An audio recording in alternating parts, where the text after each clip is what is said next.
देश का वो राज्य जो हर साल मानसून में कुदरत की मार झेलता है, इस साल भी हाल कुछ अलग नहीं है। 9 जिलों में ऐसी बारिश आई कि बाढ़ का रूप ले लिया। इस बाढ़ में अब तक 164 लोगों की जान जा चुकी है। जान हो या माल, दोनों को काफी नुकसान हुआ है।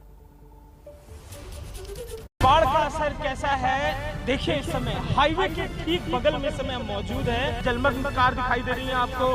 हॉल है, मैरिज हॉल दिख रहे हैं, वो भी अंदर पूरी तरीके से पानी में डूबे हुए हैं।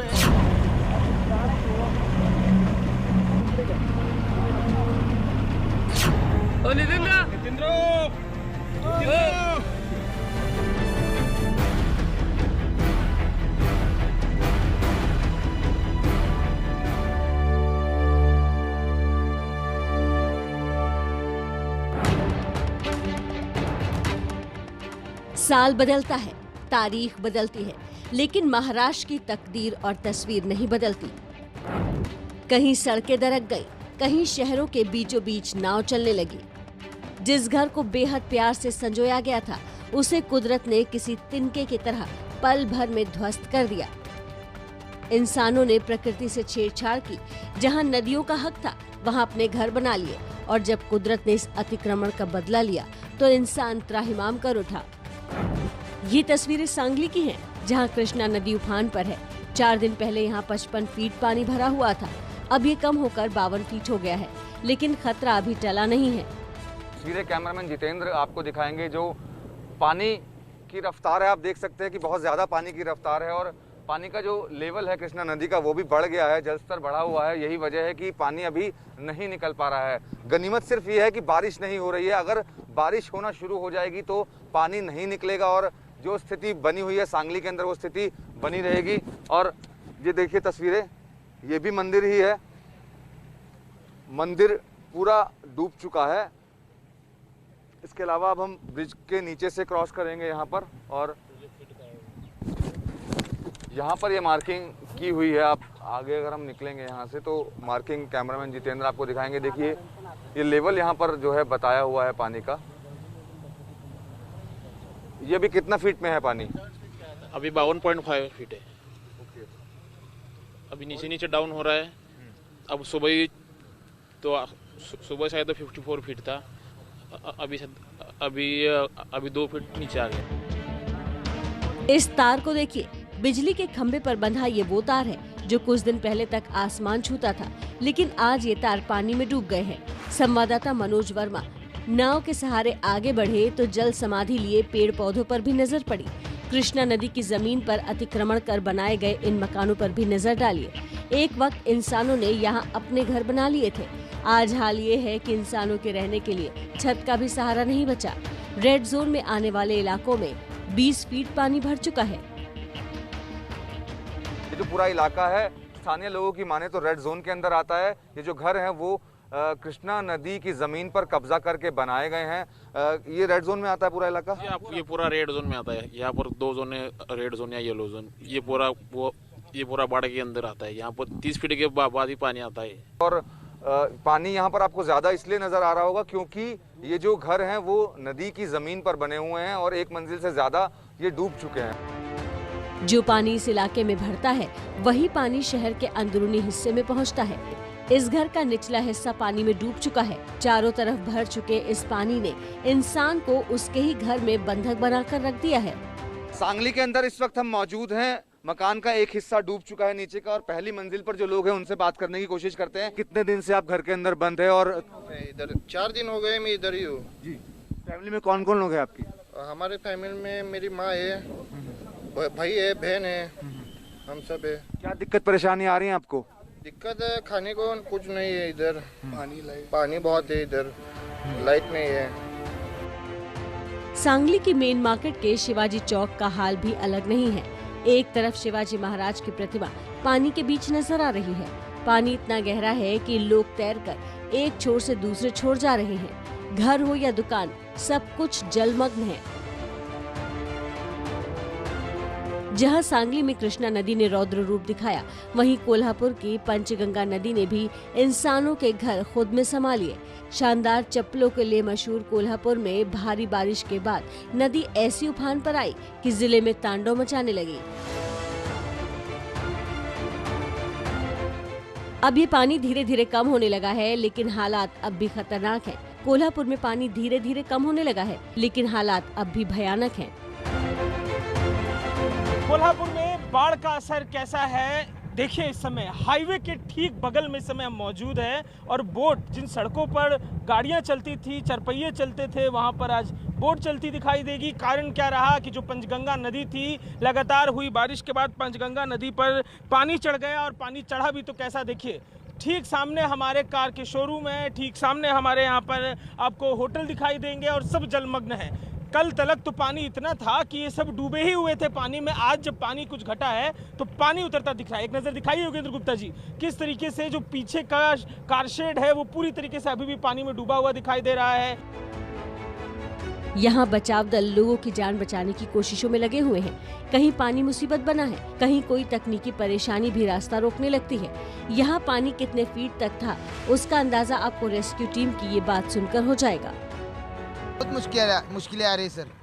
ये जो है पानी के अंदर वाला वायर वगैरह है हमारे बोट में लगातार फंस रहा है, वैसे ही रेस्क्यू करके हम लोगों को बाहर यहाँ से निकाल रहे हैं। ये बता रहे हैं कि पानी इतना चढ़ा था कि सड़कों पर जो ऊंचाई पे तार होता है वो तक डूबा हुआ था, वो गाड़ी में फंस रहा है। वो फंस रहा है सर। जब तक सब कुछ सामान्य नहीं हो जाता, इस पानी के बीच ही जद्दोजहद करनी है। लेकिन खतरा कितना है वो इस तस्वीर से समझिए, जिसमें सांप तैरता हुआ दिखाई दे रहा है। खतरा है, लेकिन जब रोजी रोटी का सवाल हो तो ये मुसीबत नजर नहीं आती। जिन्होंने मेहनत के साथ इस संपत्ति को जोड़ने में सालों लगा दिए, अब उसी बची खुची संपत्ति को जोड़ने की कोशिशों में जुटे हैं। तस्वीर देखिए, ये ट्राली बनाने की एक छोटी सी फैक्ट्री है। लोहे का काम होता था, अंदर लोहा मशीनें थी, पर अब तो सिर्फ पानी ही पानी है। सड़क के इस हिस्से में जो रेस्टोरेंट था, लोग खाना खाने के लिए आते थे। कितना पानी जमा हुआ है, जरा इस रेस्टोरेंट की हालात को देखकर समझने वाला है। इसकी दीवार का एक ऊपरी हिस्सा है और पूरा का पूरा ऊपरी जो हिस्सा है पानी में डूबा हुआ था। कीचड़ की जो गाद है अभी भी उस हिस्से में लगी हुई दिखाई दे रही है। नमी से अंदाजा लगाइए, लगभग 12 फुट की हाइट तक इस गलियारे में पानी चढ़ा था। एनडीआरएफ की टीमें बोट लेकर रेस्क्यू मिशन में लगी हैं। इसी बीच उनको कोरोना संक्रमण के मरीज की तबीयत को लेकर कॉल मिला, जिसका ऑक्सीजन लेवल 60 तक पहुंच गया था। कॉल मिलते ही कोविड प्रोटोकॉल का पालन करते हुए मरीज का रेस्क्यू किया गया। बचाने वालों ने पीपीई किट भी पहन रखी थी। हर किसी ने फेस शील्ड पहन रखी थी। मरीज को फौरन अस्पताल में भर्ती कराया गया। इन इलाकों में गन्ने के खेत रेस्क्यू मिशन में मुश्किल पैदा कर रहे हैं, लेकिन एनडीआरएफ के जवान हर मुश्किल से लड़ते हुए देशवासियों की जान बचाने के मिशन को अंजाम दे रहे हैं। ये तस्वीरें वाकई लोगों को परेशान कर रही हैं, लेकिन ये तस्वीरें कुदरत की चेतावनी भी हैं कि इंसानों ने पर्यावरण से खिलवाड़ बंद नहीं किया तो ये हाल और बदतर हो जाएंगे। देखिए, देश के कई ऐसे राज्य हैं जहां इस वक्त बाढ़ ने कोहराम मचाया हुआ है। घर के घर नष्ट हो गए हैं, कहीं जान का नुकसान हो रहा है तो कहीं माल का नुकसान हो रहा है। कुदरत की मार झेल रहे राज्यों में बिहार का नाम भी शामिल है।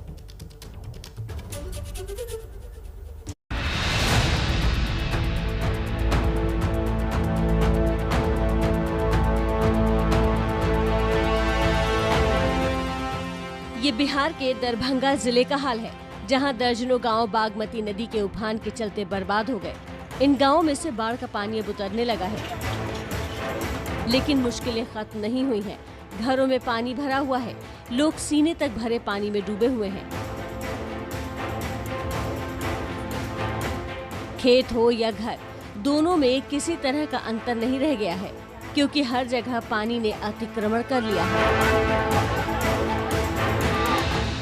एबीपी न्यूज संवाददाता निधि श्री इन गांवों का हाल लेने पहुंची तो परेशानी और मुश्किलें कैमरे में कैद हो गई। जब आप दरभंगा जिले के इस हनुमान नगर ब्लॉक में पहुंचेंगे तो आपको तबाही के ऐसे निशान दिखाई देंगे, जहां पर सरकार से सवाल करने के लिए, सरकार के लिए गुस्सा करने के लिए ये तमाम महिलाएं आपको दिखाई देंगी। ये जिनका घर है, परिवार का मुखिया घर में नहीं है, लेकिन आपको सिर्फ मकड़ी के जाल दिखाई दे रहे होंगे, क्योंकि बाढ़ आई, इनका घर ढह गया। झोपड़ी जो इन्होंने किसी तरह बनाई थी फूस से, वो भी बह गया है। एक खाट था, खाट जैसा मैं देख सकती हूँ, ये खाट टूट चुका है। ये खाट टूटी हुई है। इस घर में कुछ भी नहीं है। जो दीवार है ये देखिए नीचे, ये भी मोटी दरार, ये बड़ा सा पैसेज है क्योंकि पानी इसी इलाके से पूरा बह गया और सांप बिच्छू हर चीज का डर होता है। यहाँ संवाददाता निधि श्री की मुलाकात हुई माखो देवी से, जिनके कच्चे घर में बर्बादी के निशान साफ नजर आ रहे हैं। ये एक बाढ़ पीड़ित परिवार का आप घर देख रहे हैं। इस तरीके से मिट्टी जो है वो हो जाता है, क्योंकि ये पूरी की पूरी मिट्टी जो है वो गीली होती है। बाढ़ का पानी निकल जाने के बाद भी मिट्टी गीली और ये धीरे धीरे करके दरकने लगती है। और दूसरी तस्वीर देखिए, महिलाएं जो है वो चूल्हा को, चूंकि इनके पास गैस सिलेंडर नहीं है, मिट्टी का चूल्हा मैं देख सकती हूँ, लेकिन अब ये खाना बनाने लायक नहीं हो पाया है। ये खाना कैसे बनेगा भला इसमें? आप देखिए, इसमें खाना नहीं बन सकता है। और देखिए ऐसी ही तस्वीर हो जाता है जब बाढ़ का पानी आता है, तो इसको बनाने में फिर से दोबारा मेहनत लगेगी। इसके अलावा पीछे अगर आप दीवार का हिस्सा देखेंगे तो ये कभी भी भरभरा कर गिर सकता है। ये निकल चुका है क्योंकि यहाँ पर पूरा मिट्टी होता है। इनके पास घर बनाने के पर्याप्त साधन नहीं होते हैं, लिहाजा ये लोग इसी तरीके से घर बनाते हैं। और ये जो हिस्सा है पूरा मिट्टी यहाँ दरक चुका है। माखो देवी का कहना है कि बाढ़ के बाद इतनी परेशानी हुई कि बहू को मायके भेजना पड़ा। रहे के व्यवस्था नहीं, दूसरा गाँव में पन्नी और वार्ड पन्नी तक नहीं गुदै केन तो पक्का पर छाता, दूसरा पक्का पर तो बड़ा निमन लगे है देखे में। ऊपर धूप लिया बरसा, वही पक्का पर समय काट कर हम सब गुजारा काट कर रहे छी। ये इनका एकमात्र कमरा है और चूंकि ये फिलहाल रोड, आप चुप हो जाइए। ये इनका एक घर है, चूंकि इनके घर से पानी निकल गया है, लेकिन पानी जाने से परिवार की तकलीफें कम नहीं होती हैं, दुख कम नहीं होता है। आंखों से बरस रहे ये आंसू इंसान की लाचारी का नमूना पेश कर रहे हैं। कुछ ऐसा ही हाल रीना देवी के घर का भी है। परिवारों के पास चूंकि इतने पैसे नहीं होते हैं कि ये पक्का का मकान बना सके, मिट्टी का घर हर साल बनाते हैं और इसी तरह बाढ़ आती है और निशान छोड़ जाती है। क्या कितना आटा है? यही देखो, आटे में कैसे चलेगा? अब कैसे चलेगा? जैसे छोटा छोटा बच्चा है, 3 बच्चे है, 3 प्राणी है, बनाता है रोटी चावल, रोटी बनाई है, वही रोटी रात में खाएगी, वही रोटी फिर कल होगी तो फिर कल बनेगी। देखो यार, आलू के सब्जी है, यही बना के खाता है। क्या खा, घर में जे रहेगा वही ना खाएगा, घर में तो जे रहेगा। धनिया है, ये खाली क्योंकि बाढ़ आई और ये परिवार सब कुछ खरीद नहीं सकता है। आप तकलीफ जो है इनकी कुछ ऐसी है। ये भी राशन, मतलब ये किचन का सामान है, कुछ मसाले के 1 आध डब्बे हैं और वो सभी लगभग खाली हो चुके हैं। सब्जी के नाम पर आलू है 2-3 प्याज, 4 प्याज मैं देख रही हूँ और लगभग आधा किलो आलू है ये। और ये परिवार इसी तरीके से रहेगा। ये आटा है और इतने में कितने लोगों का परिवार है आपका? 6 लोगों का परिवार चलेगा। ये तस्वीर है रीना देवी के घर की। ये हाल 1 या 2 घरों का नहीं, यहाँ ऐसे कई घर हैं जहाँ राशन खत्म होने वाला है, छतें टूटी हुई हैं, लेकिन अब भी लोगों को सरकारी मदद का इंतजार है।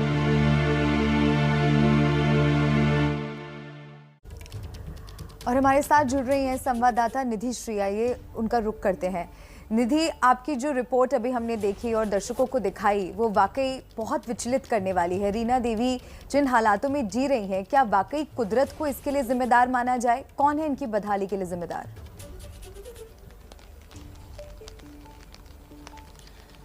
देखिए मल्लिका, कि सबसे ज़्यादा इन इलाकों में जो गरीब परिवार है, जो हर साल राशन, घर, हर साल उसको घर बनाना पड़ता है, राशन का इंतज़ाम करना पड़ता है बाढ़ के इलाके में, तो वो उसके पास इतने आर्थिक मदद नहीं मिल पाती है। हाँ, ये ज़रूर है कि सरकार की तरफ से कोशिशें की जा रही हैं, लेकिन वो पर्याप्त नहीं होती है। जैसे हमने रीना देवी की कहानी दिखाई, माखो देवी की कहानी दिखाई, दरभंगा का कुशेश्वर स्थान या उसके आसपास के जितने इलाके हैं वो सबसे ज़्यादा पानी में घिरे होते हैं, चारों तरफ पानी होता है।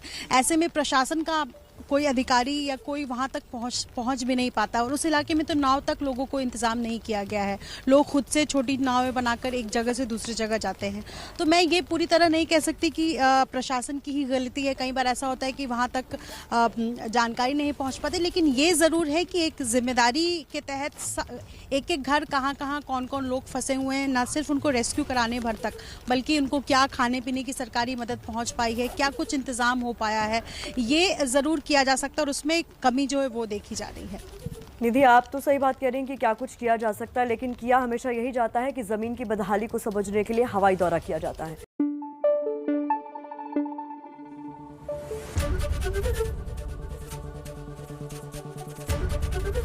ABP न्यूज़ आपको रखे आगे।